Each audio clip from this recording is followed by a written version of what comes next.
یہاں آپ کو اپڈیٹ کریں گے۔ پاکستان کرکٹ بورڈ نے سینٹرل کانٹریکٹ کا اعلان کر دیا۔ بابر اعظم اور محمد رضوان اے کیٹیگری میں موجود ہیں۔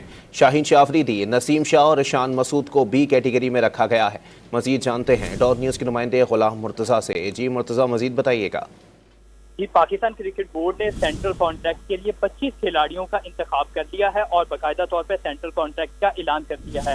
اور جون میں 2024 میں یہ سینٹرل کانٹریکٹ جو پچھلے سال کا تھا وہ اختتام پذیر ہو گیا تھا، لیکن پاکستان کرکٹ بورڈ نے سلیکشن کمیٹی، ٹیم مینجمنٹ اور کوچز سے بات کرتے ہوئے نیا سینٹرل کانٹریکٹ ہے وہ جاری کیا۔ 25 کھلاڑیوں میں بابر اعظم اور محمد رضوان کو اے کیٹیگری میں ریٹین کیا گیا ہے، کیونکہ پچھلے سال بھی پچھلے وہ کانٹریکٹ میں بھی اے کیٹیگری میں موجود تھے، جبکہ شاہین شاہ افریدی، نسیم شاہ اور شان مسعود کو بی کیٹیگری میں رکھا گیا ہے۔ لیکن شان مسعود اگر کپتان برقرار رہتے ہیں تو پھر انہیں سی کیٹیگری میں رکھا جائے گا، لیکن اگر وہ کپتان برقرار نہیں رہتے تو پھر ان کی کیٹیگری تبدیل بھی کی جا سکے گی۔ اور اس کے ساتھ ہی عبداللہ شفیق، شاداب خان، ابرار احمد، ساجد خان، سلمان علی آغا اور سعود شکیل کو سی کیٹیگری میں رکھا گیا ہے۔ اور نعمان علی جو فٹنس کے مسائل میں کچھ مبتلا بھی تھے تو ان کی فٹنس کے حوالے سے بات کی جا رہی ہے، اور ساتھ ہی انہیں کہا گیا ہے کہ وہ سی کیٹیگری میں شامل ہوں گے۔